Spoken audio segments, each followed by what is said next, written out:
ലോക ഫുട്ബോൾ ആരാധകരെല്ലാം ഏറെ പ്രതീക്ഷയോടെയും ആവേശത്തോടെയും കാത്തിരിക്കുന്ന മത്സരമാണ് ഇന്ന് നടക്കാനായിട്ട് പോകുന്നത്. ഫ്രാൻസ് സ്പെയിൻ സെമി ഫൈനൽ പോരാട്ടം തീർത്തും വാശിയേറിയ പോരാട്ടമായിരിക്കുമെന്നുള്ള കാര്യത്തിൽ യാതൊരു സംശയവുമില്ല.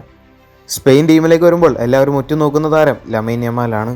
മത്സരത്തിന് മുൻപ് ഫ്രാൻസ് ടീമിനെ വെല്ലുവിളിക്കുന്ന രീതിയിലൊക്കെ യമാൽ പറഞ്ഞിരുന്നു. യമാൽ പറഞ്ഞത് എങ്ങനെയായിരുന്നു: ഞങ്ങൾ യൂറോപ്യൻ ചാമ്പ്യൻസ് ആണ്, ഞങ്ങൾക്ക് ആരെയും ഭയമില്ല. നാളെ ഫ്രാൻസിനെതിരെ നടക്കാനായിട്ട് പോകുന്ന സെമി ഫൈനൽ മത്സരം എൻ്റെ കരിയറിലെ തന്നെ ഏറ്റവും ഇമ്പോർട്ടൻ്റ് ആയിട്ടുള്ള മാച്ച് തന്നെയാണ്. മാത്രമല്ല എൻ്റെ ബർത്ത്ഡേ വിഷ് ഫ്രാൻസിനെ പരാജയപ്പെടുത്തുക എന്നുള്ളതാണ്. അവർക്ക് വേണ്ടി ഞങ്ങൾ പോവുകയാണ്.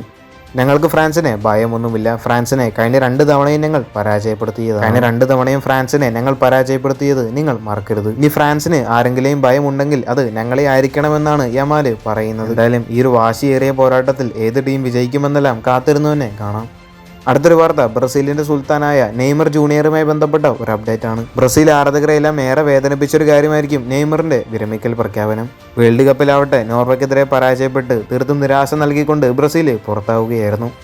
നെയ്മർ ബ്രസീൽ ടീമിലേക്ക് മടങ്ങി വരണമെന്നുള്ളത് എല്ലാവരും ആഗ്രഹിക്കുന്ന ഒരു കാര്യമാണ്. ഇപ്പോൾ ലഭിക്കുന്ന ചില റിപ്പോർട്ടുകൾ അനുസരിച്ച് നെയ്മർ തന്റെ തീരുമാനം മാറ്റാൻ ഉദ്ദേശിക്കുന്നില്ല.